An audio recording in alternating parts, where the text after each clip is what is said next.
Hello, YouTubers! I'm Grant, this is my shop, and I'm known as the Mad Modeler.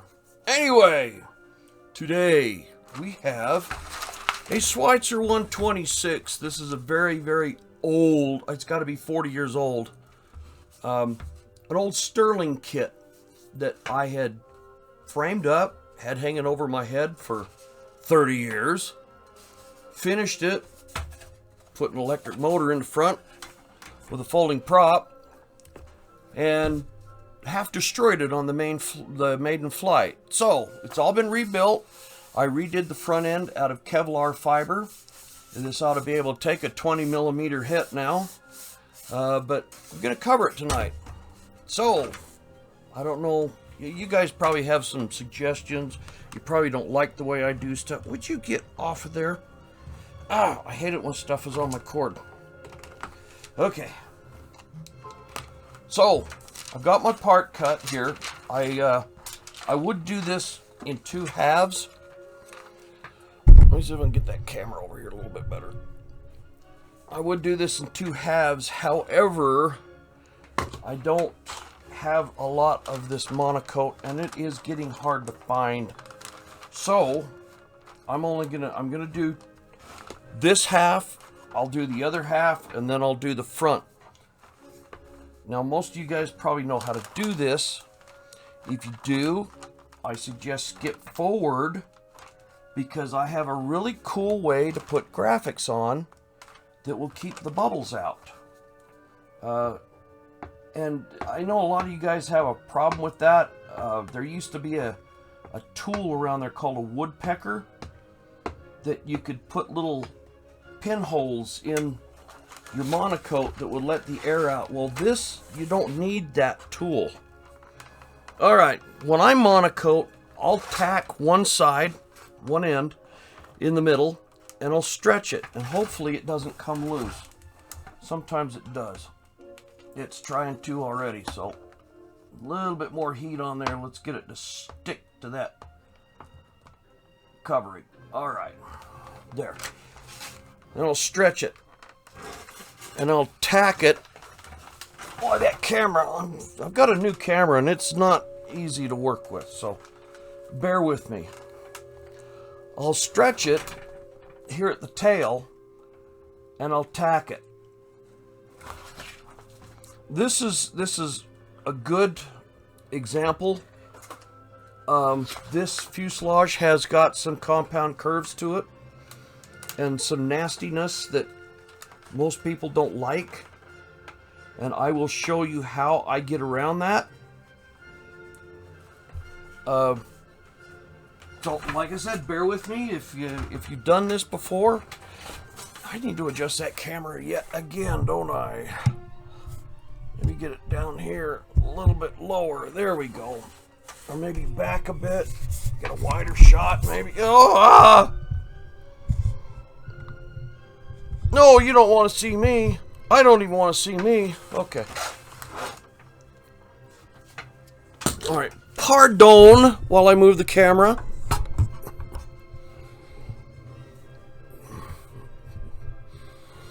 Back it up a bit, get a wider shot. I really didn't think this through, did I?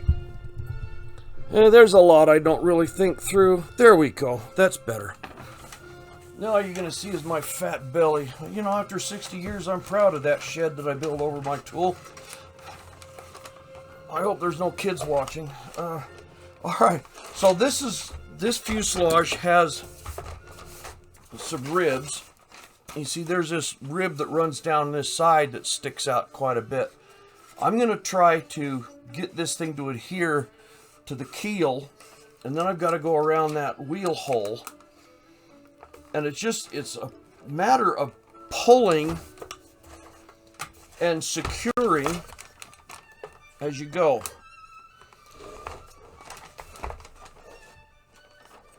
And right now, you know, I've been having problems with my hand, so my grip isn't the best. I haven't had the greatest grip on life to begin with, but haha, funny joke, I know. Alright, so I'm gonna tack it down here to the places I can get to. And then we're going to start trying to shrink some of this at the edges where it's making contact. This epoxy resin and Kevlar fiber really does not like to let monocoat stick. So you gotta work it. You gotta use some heat. You gotta get it to get that epoxy to soften up a bit, and then it will stick. Now you may see, I don't know if you can see that with the camera, but there's a little wrinkle in it right here. That's kind of to be expected. That's where I'm going to pull it free, and I'm going to pull it again and put more heat on it.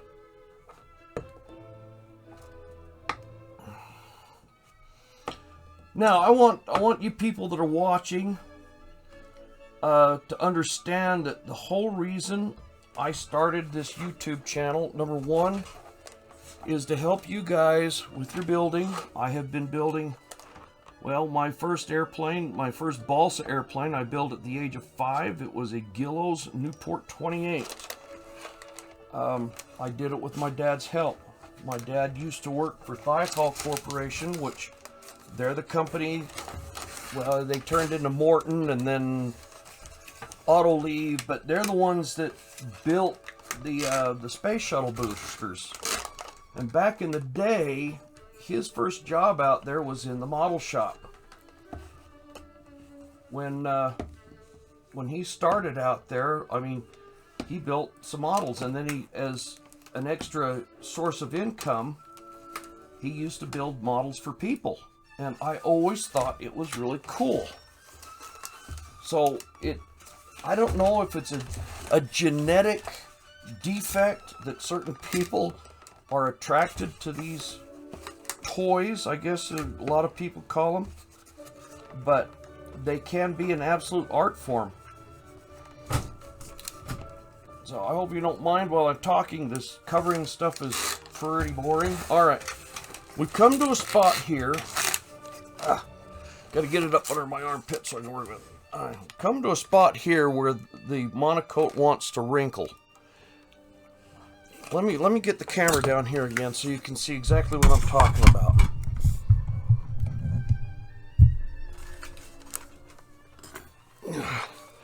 Okay, you can see it wanting to wrinkle right here. I'm going to apply some heat, and I'm going to try to get it to shrink right there in that area. Now, if this doesn't work, another thing that can be done is to use a heat gun. Let me do that now. I'm going to grab a heat gun, and I'll show you what I mean.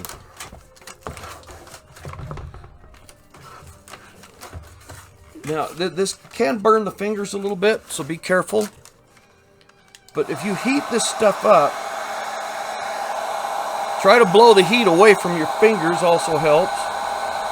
If you heat it up, it'll get soft, and you can pull it, and you can get that excess monocoat to release. I don't know if you saw that pull. White is a hard color to do this with because you're not seeing a lot, but I have got the gun pointed away from my fingers, and I'm pulling at the same time as I'm heating. That is if I can keep a hold of it. Woo! Hang in there, thumb. That was a toasty one there. All right, so we're going to have the same issue down here on the bottom. So I'm going to do the same thing. I'm going to use this heat gun. And you see how that's starting to work? Now I got to turn over to the iron so I can tack it on there before I let go and it moves on me. You can do this with the iron also. You hold it up, put it on there, and you can get it to move. You can get it to work for you. Now you notice too, when I'm putting it on there, I'm pushing down and pushing over to get that monocoat to work for me, not against me. If you just go this way, sometimes you will put a wrinkle in it. This is about the same process I use too with my SIG coverall. And yes, I will be getting back to the camel here, I hope soon, for all you camel people, because that's a project I really want to finish. However, I had a incident with my turbine-powered F-16 this fall. The retract, the main gear on the left side, decided it wanted to pigeon the toe itself outwards on takeoff, and we shot off the runway and into a farmer's field. And when it did that, it stuffed the nose end into the dirt. It sucked up a bunch of farmer's field. The engine did survive. I am absolutely shocked, but I am relieved. Now up here on this top, I'm going to heat and I'm going to pull because there's some wrinkles. I wish I could do this to my face, heat and pull the wrinkles out, but I can't. Yeah, some people can rely on their looks to get a date. I can't. I got to rely on my sense of humor and chloroform. For some reason, they don't like that. I don't get it. Anyway, we're going to keep heating and pulling, and these wrinkles will slowly work their way out.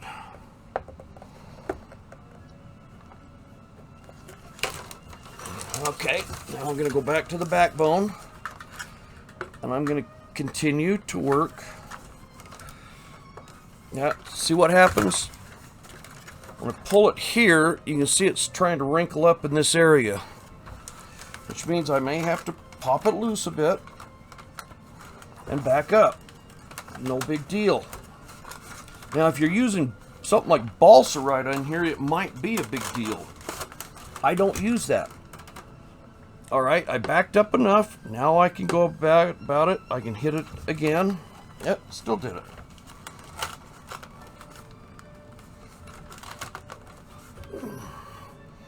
All right, there we go.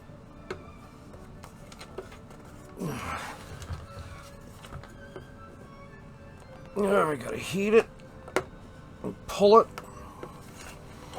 Now, if you don't heat and pull this stuff, you might be able to put enough heat on there to get it to shrink, but then you're gonna be out at the flying field in the heat of the summer, and your airplane's gonna turn into a prune because the covering wants to relax again.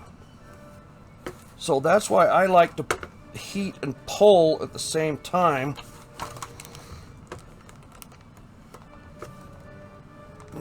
There we go. We're going to roll it over the back.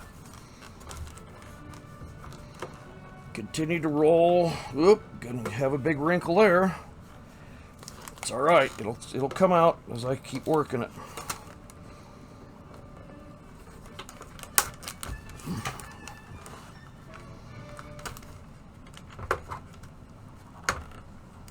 All right. Now, I'm working off camera there. How do you like that? Yep. I'm too involved in my plane to watch what I'm doing.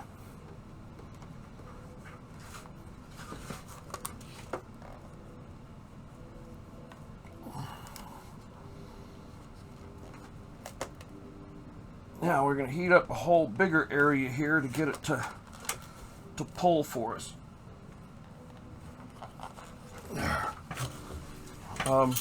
Like I said, this isn't one of those fuselages to cover for the meek or a beginner. It's got a lot of different curves on it, compounds. Sometimes it's best just to cover them in small pieces and then put a graphic over the seam. I can't do that with it under my right armpit. I gotta go under my left. Okay. Here we go. Heating and pulling. Ow! And burning. Oh, that's gonna leave a blister. Yeah, good one, Grant, you dumbass. Oh. Maybe I shouldn't have said that. Well, this isn't supposed to be a family-friendly show anyway, because I'm not going to upload it for kids, that's for sure. Ow! There's a burn on the burn. I guess my hand isn't as numb as I thought it was. One nice thing about monocoat, though, is when you get the other side on here, it does like to stick to itself really well. And I will be doing a future video on using SIG coverall and nitrate dope on that camel. I need to get to a point where I have a piece that I can cover, and then I can show you how I do my pinking tape method. Yeah, peel it up, do it again. My pinking tape method and the stitching and the surface detailing.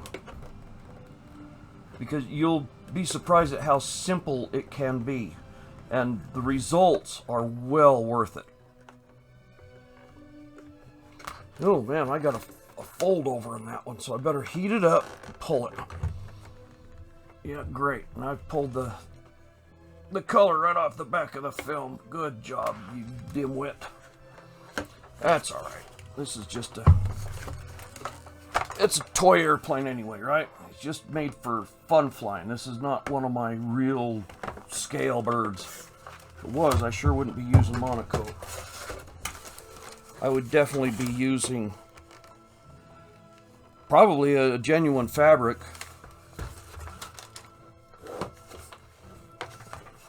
Alright, quit rolling on me. There's a keel on the bottom of this airplane that just wants to roll right off. This one right here. It's like trying to balance it and cover it at the same time. Now I'm still heating and pulling.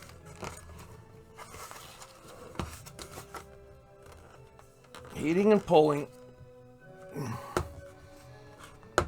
I don't want to go too far. I want the seam to be right down the middle.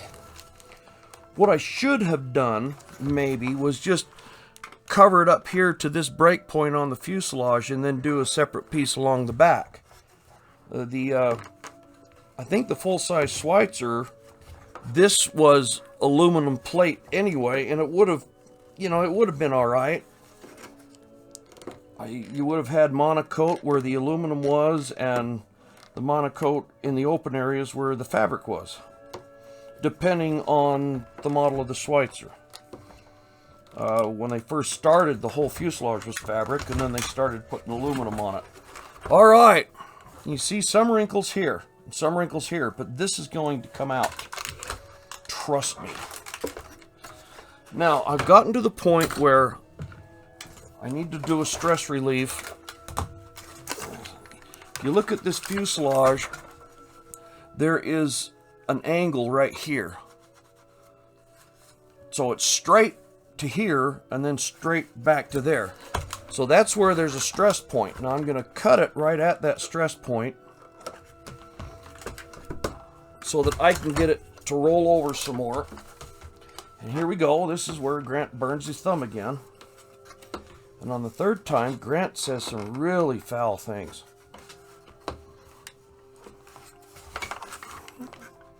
Boy, that thumb is... I really nailed it. I'm going to have to run that under some cold water here in a while. Woo! Okay. Get around to the tail end.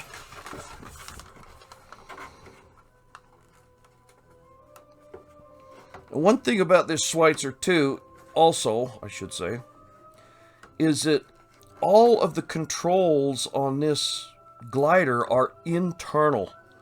There are no control horns that stick out. The reason for that is so that it's, you know, aerodynamic. I don't have any drag spots, but the way I did it, you guys might be interested in, and when I get this piece on, I'll show you how I did it.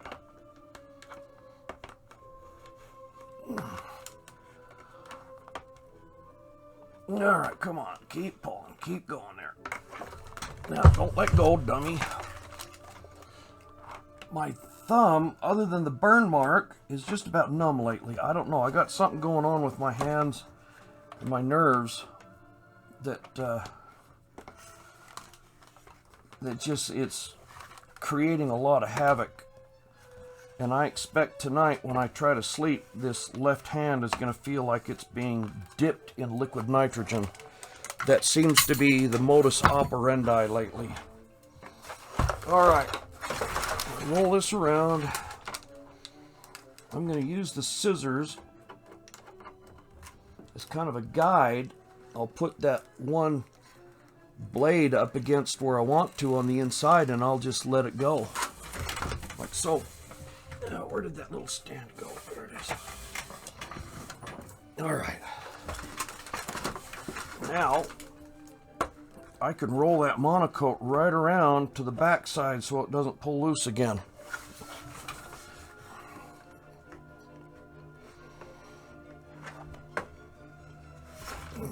That way I know it is absolutely secured on this frame. I'm not going to tighten this side until I get the other side on, because that's just asking for it to pull off the frame.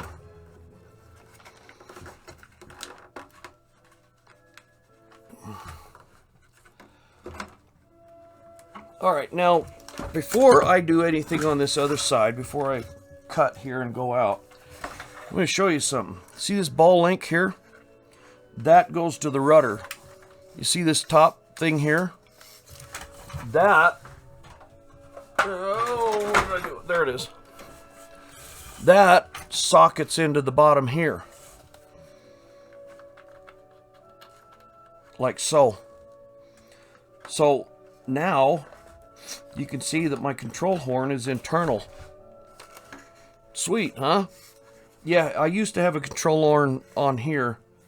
I'm going to put a piece of monocoat over that as a little patch, but it's going to run underneath. After I assemble it, it'll run underneath so that it captures that tiller arm. Now, the elevator is attached with this piece of copper soldered on to that wire and drilled, and it slips. Now, this is going to be a trick here. See if I can actually get it into the camera. I may not be able to. Anyway, it slips down inside here, and on the inside there's the end of the push rod coming through here is where it's going to connect to. So all I have to do is connect the push rod onto the elevator and slide it down that housing up to the servos. Okay, so I want to show you one of my little secrets here. Have you ever had a model that just keeps rolling around on you and you can't get it to hold still no matter what? I went to the dollar store, or the thrift store. I think this was the Deseret Industries, and I found these workout weights. They're full of lead shot. These things are great for holding a plane still. And yeah, you can get them without all of the metal shavings and dog hair. I think that's extra, I don't know, but that's how mine are. So that's just a little tip or trick. They also work very well when building, not just covering, but building too. Okay, here's another tip. You want to make a nice straight line down, on the seams on your monocoat. Well, how are you going to do that? Yeah, you put a piece of tape on it, but you're going to say, what are you doing cutting monocoat on top of monocoat? Well, I'll show you right now. I'm going to cut along the side of the tape, but I'm not going through because there's another layer of tape underneath it.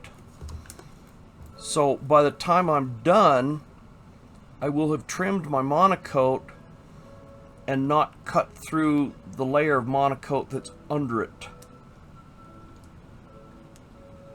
This masking tape also helps guide the X-Acto knife, and you do need a fresh new blade or a scalpel or something like that.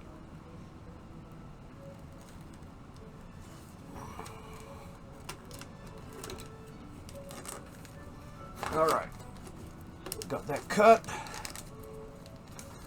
Well, maybe I didn't quite go deep enough in some parts, but that's all right. It's better not deep enough than too deep. Okay, so now we peel off that layer. We peel off the tape underneath it. Let go! Now we can lay our monocoat down.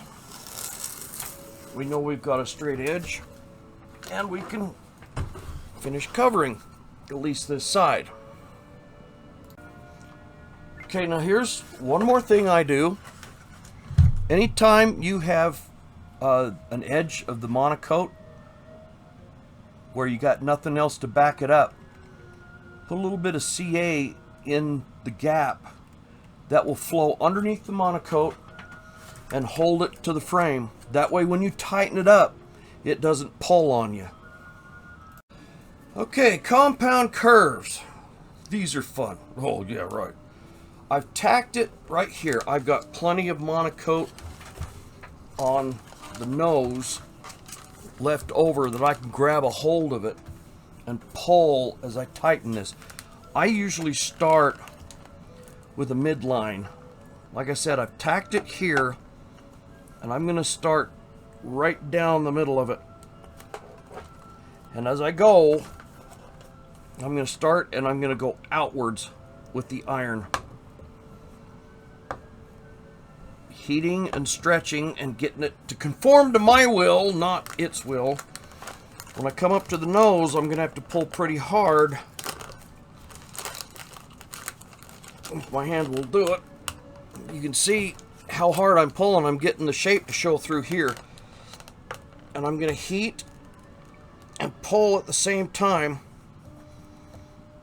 and try to get it to stick where I want it. Now, see, it's not sticking. Come on, fingers, do your work. Again, we're dealing with Kevlar over epoxy resin, so I need to heat it up pretty good to get that resin to soften and to get this to stick. Around this nose is going to be a trick, but it's just all heat and pull. Heat and pull.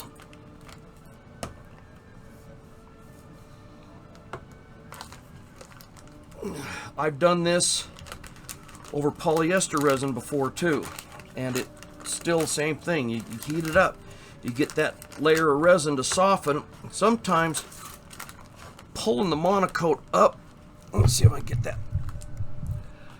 just a little bit closer, pulling the monocoat up off of the plane and then heating it will get it to conform. You see how that went around? Now I'm planning on cutting and making this in 3 pieces. I'm going to do 2 sides and then a top. But right here I'm going to show you. I pulled it away from the fuselage and I've heated it and I pulled it. Pull it away, heat, and pull. Because you can this stuff not only shrinks with heat, but it also stretches. And again, yeah, if there's a balsa wood, it would have stuck right away.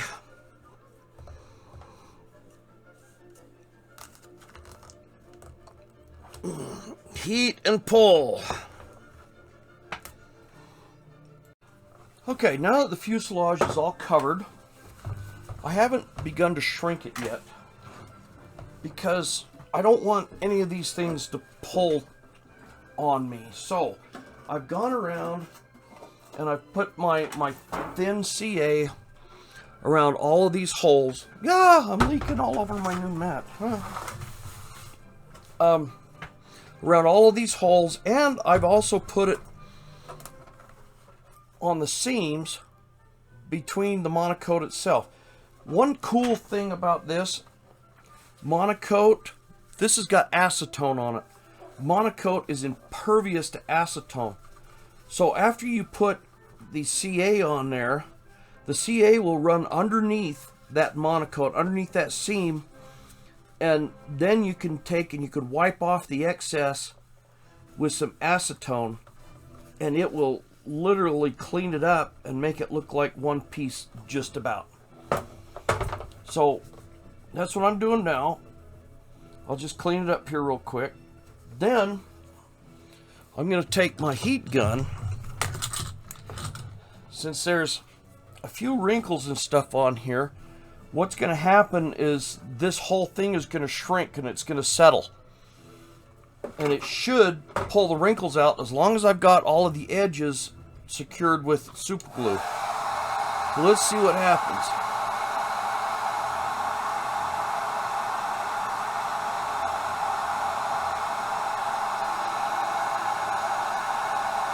Yeah, it's looking a little, it's wrinkling up a little bit, but now it's starting to tighten again.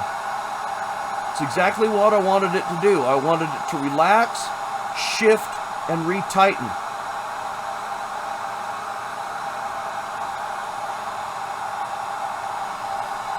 And as long as I keep my thumbs out of the way, I won't burn it again.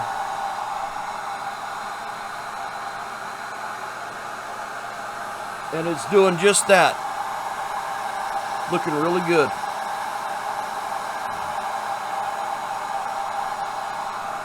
I'm going to go over the open areas.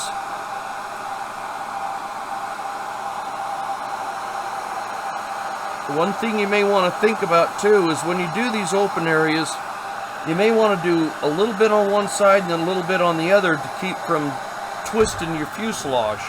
Same thing with wings. Sometimes, now the wings I've got to cover here, they got kind of a little bit of dehedral as you go out towards the tip. They're slightly warped. So what I'm going to do is I'm going to cover the wings and then I'm going to tighten the bottom first, and that should pull and get a lot of that warpage out. Yeah, this is looking pretty good.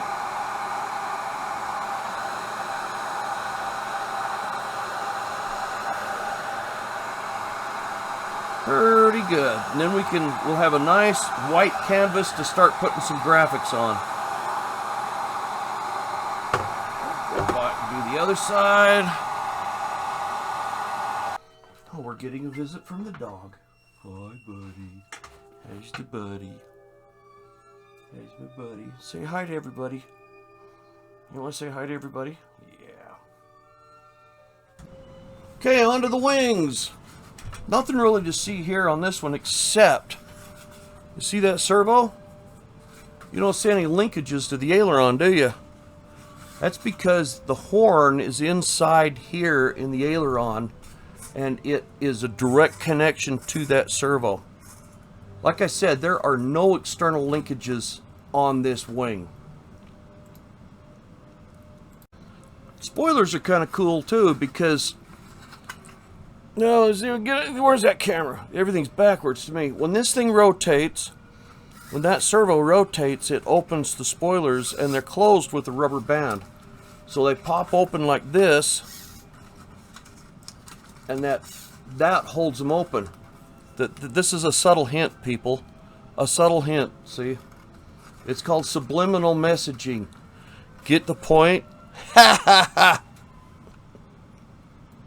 Okay, for you people that have never done wings before, I have tacked it on two corners here and one over here. The way I do them is I tack my corners. I'll come over here and the short edges I will seal down just a little bit, not a lot, in case I have to pull it up and reposition. And then I will go and I'll hit the middles. The big thing here is this is a very large piece that if it's not done right, it will, and you end up ironing a wrinkle into it, you may not ever get that wrinkle out. Again, I'm going over the leading edge now very gently, just barely laying the iron on there, and I'm pulling. Just barely pulling. Being very gentle with it. Now I'm going to pull that out with my hand. I'm going to hit, the aileron's already covered. It was covered once before it hit terra firma.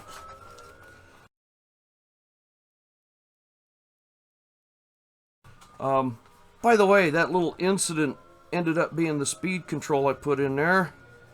I didn't really check my wattage usage and burnt the speed control, which of course had the BEC on it. So when it burnt speed control, I lost radio and I watched it spiral in from about 100 feet. Not cool. Since that was the maiden flight and I had only been had the plane up for maybe 15 seconds. You know, after watching this or seeing this airplane hang above me for 30 years, finishing it in a week and then destroying it in 15 seconds, that's not fun, you know. Alright, so still tacking, still positioning, trying to keep this stuff as flat as possible. Always pushing, never pull into the monocoat. That's a sure way to induce a wrinkle. Now we come back over here to the trailing edge. Get a little bit more. It doesn't matter if it's not totally sealed at this point, because I'm just going to keep going around it. Or when it comes to corners, I like to cut mine at a right angle to this surface or whatever surface I'm working at, because when you fold it over or around, it's not going to pucker on you. So, no, I did that off camera, didn't I? Yep. All right, so it's not going to pucker on you when you roll it around. So on this corner here, I did the same trick on this tip that I did on the fuselage, in that I pulled it and I heated it at the same time to get it to roll around that edge. Now when I trim with a pair of scissors, I'll get that pair of scissors in there and I want to leave just a little bit to roll over on that edge. So I will take the edge of those scissors and I'll close them most of the way except for the last little bit, and then I'll let that backside jaw actually trace this profile.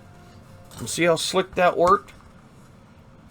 Then when I go ahead and roll that around there, it's a little bit over halfway. When I do the top, the top piece of monocoat will lap over and the seam will be right here on the edge. So anyway, so we're going to just like trim this off here.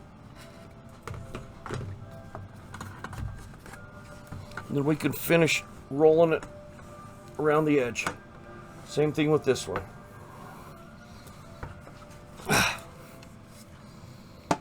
You see that? It's right around there. Just a little bit of monocoat you see sticking around. Cool, huh? All right, now this wing has yet to be tightened, but you can see how wrinkle free it is. Or can you? Yeah, you can see it.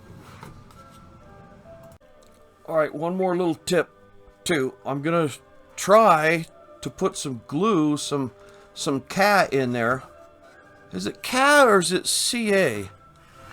Ca is what the people drive in Baston, isn't it? So anyway, very carefully, I'm going to let that stuff wick in. Now, here's a problem. If you do it with just the regular tip, you're not going to get it. You need one of these little tips. Get them on Amazon.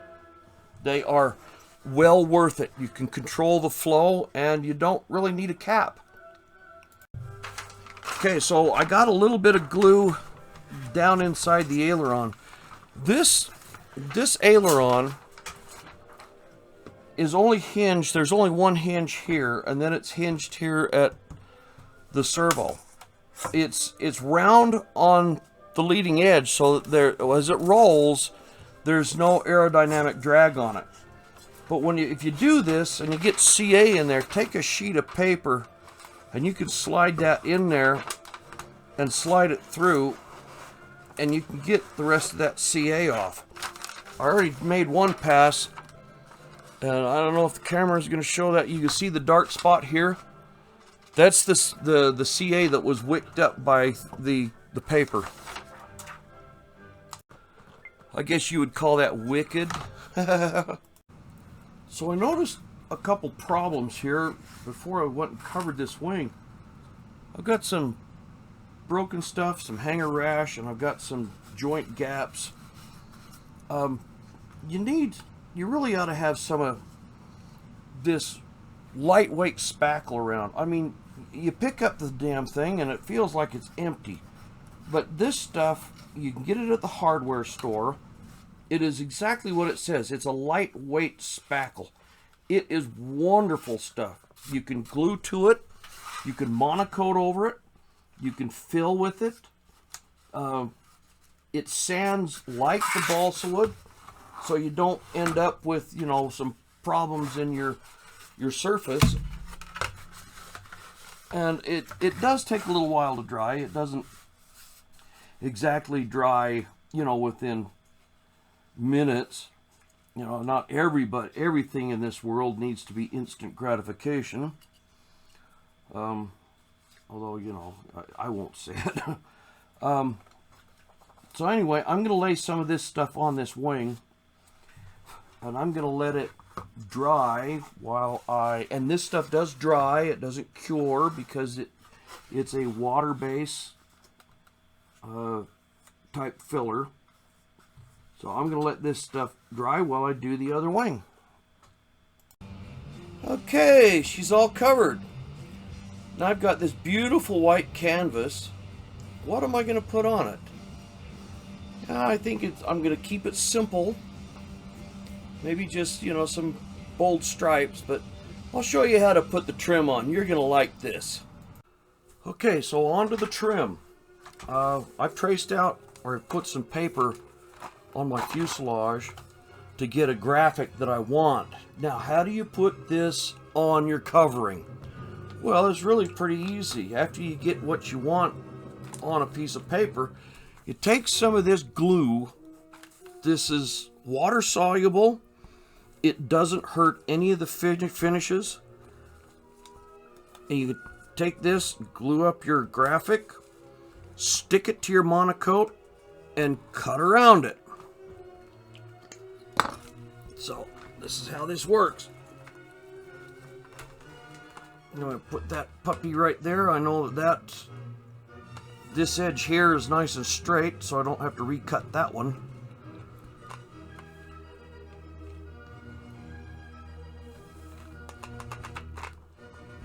Get over it. There we go. And it will move a little bit. You can position it on your covering and just seal it down with your hands and go ahead and cut it out. By the way, you might notice here I've got my little friend the weight bag to hold things down on for me, because this paper backed plastic, whatever you call it, monocoat, I know shouldn't be using a brand name, but the paperback stuff wants to curl up on me. So in order to prevent that, I throw the weight on there. Yes, I like throwing my weight around. Okay, so now that the graphic is cut out, if I can get released off of there, you're going to find that your stencil will peel right off. Oh, forgot to cut it down here, didn't I? Then you take the same stencil, put glue on the other side for the other side of the fuselage. You see how easy that comes off? Perfect. And here we're doing the second color to this graphics. Okay, that was monocoat secret number 1, how to cut your trim out. Here's monocoat secret number 2, glass cleaner. Check this out. If you've ever applied window film, oh, come on, there we go. You would know that if you spray your thing down first, wonderful, my pickup tube is not picking it up. You can use this to put the decal or the graphic on where you want it. Now this one's going to go about here. And then the inner one's going to go here somewhere. This allows me to move it around to where I want it.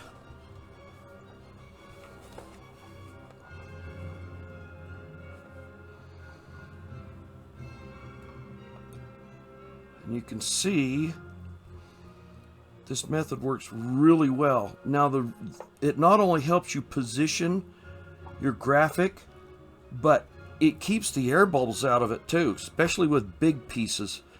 After I'm done with this fuselage, I'm going to do a wing, and the wing has got a really wide piece. It's about 4 inches wide, and it's just a broad band that goes right across the wing root itself. So I'm going to show you how I do that. All right, this is looking good.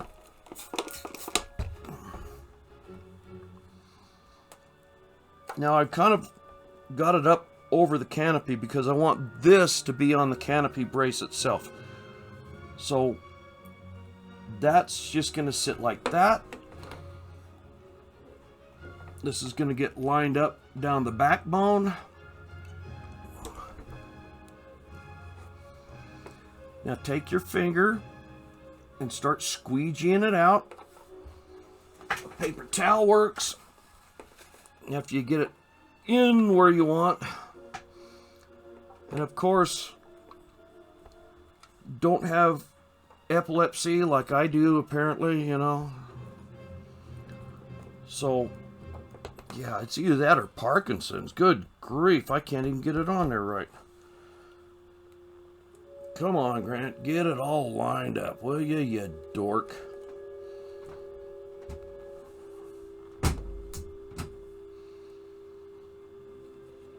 Alright, come on, Dad. It's got to come up a little bit. There we go. I want the top of this to go right down this ridge line on the fuselage. There's a stringer that runs all the way down, and it's kind of a cool marking of the 126. So I want to use that. No, it's getting a little bit hard to work, so let's float it again.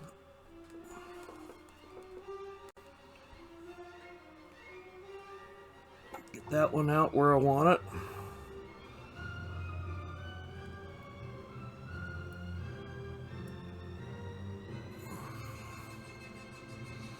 I may end up rushing this job a little bit just for the video, you know, just so I can show you guys how to do this. So it might not turn out perfect, but if you take your time, you can get a really, really nice finish on this. And I'm going to start squeegeeing it out. That looks nice. Squeegeeing it out with a paper towel. Let's get it set. And then I'll show you how to keep it where you want.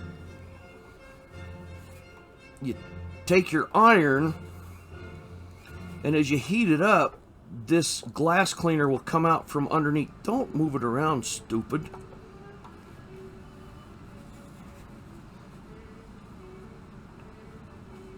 All right.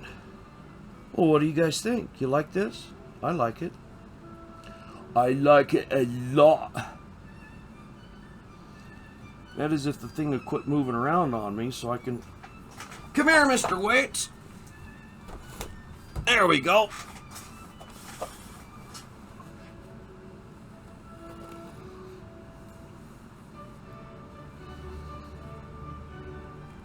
All right, I quite like that. Now, let's start making sure it's going to stay with the iron.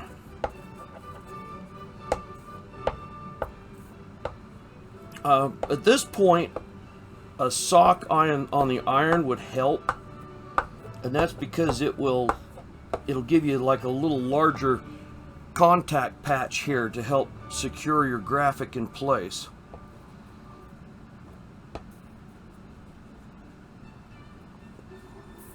Yeah, I'm in the zone now. Got my Beethoven playing in the background. You know I'm having a bad night when I switch from Beethoven to Black Sabbath, so I know that's quite a change, but I enjoy both styles of music. I don't enjoy the new stuff. I think it's just too manufactured. Anyway, that's just an old man's rambling. Yeah, you see, that's working out nice now, isn't it? And squeegee it out with the edge of the iron. Now this stuff, the green, is monocoat, genuine monocoat. The blue stuff, not sure what it is.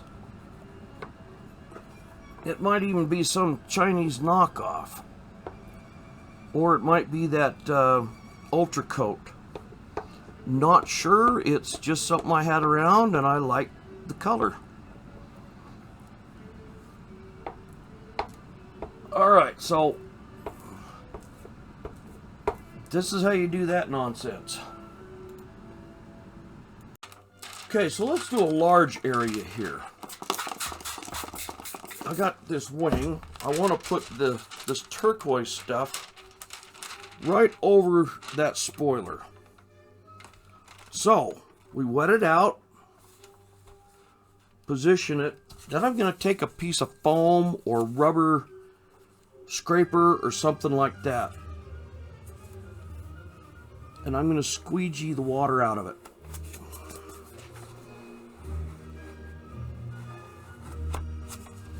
Okay, this is how you get rid of the air bubbles on a large surface. I'm going to keep squeegeeing it out. I'm going to work it from the inside and work out. Paper towel works. I'm going to keep working it, keep working it, keep working it. Try to get the bubbles, all of the bubbles out. And then we're going to go over it with the iron with the sock on it. Oh man, I forgot to delete this song. I'm like Yosemite Sam. Ah, hates piano music. I'd rather hear a symphony. Okay, there's most of it's already out. Now we're going to lay the sock to it. We're going to start from the inside and work out. We're going to just kind of press. We're not going to really move it around. And if you do, from the center out.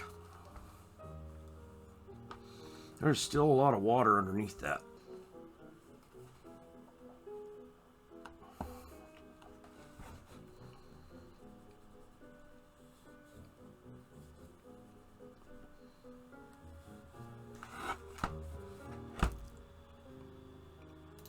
Okay, I may have forgotten to mention that when you do this window cleaner tends to act like an adhesive, or loosens up the adhesive on the back of this monocoat.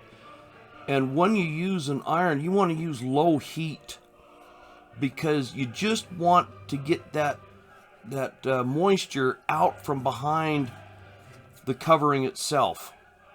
And if I can see that in the camera after I've done it, there are little to no bubbles in it at all. I think that's coming out, isn't it? Okay, this time I'm going to try the heat gun method. So I've saturated the undercoat, the white, with the Windex. I really think that it's the ammonia in the glass cleaner that sets off the glue on the monocoat and these other film coverings. Some film coverings work well with this method, some don't. But I've got it really saturated. Now I'm working on getting the water out.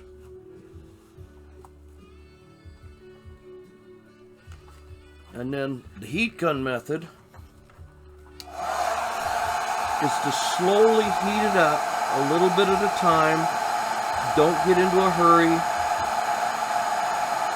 The idea is to heat the glue, heat the adhesive, and get it to lay down on the undercoat of covering.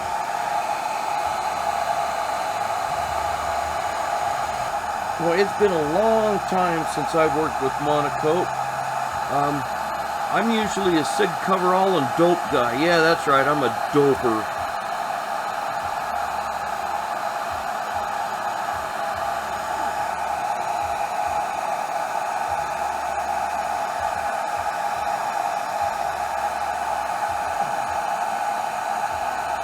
You just take your time and just work it through.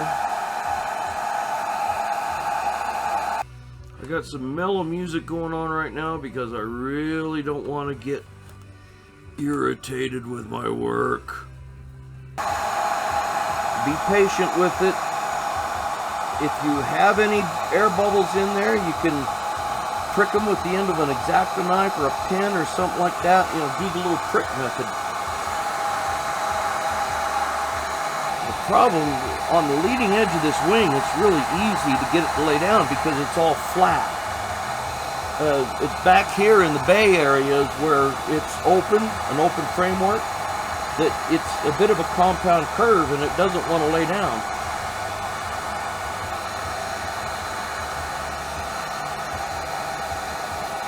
Like this wrinkle right here. See, that one's not wanting to lay down, so I may have to put some serious heat to it and then rub it out. Okay, so other than the dog hair that somehow got in between the layers, it actually laid down and looks pretty good. So I'm just gonna do a little bit of pinstripe taping here and we'll be done. Okay, here we are with the finished product. What do you guys think? I'm excited to see this thing fly again. Maybe I can bring it down for a landing and not a crash. Alright, catch you on my next episode of Grant's Shop. I don't know what everybody else is looking at. I see two bald-headed guys.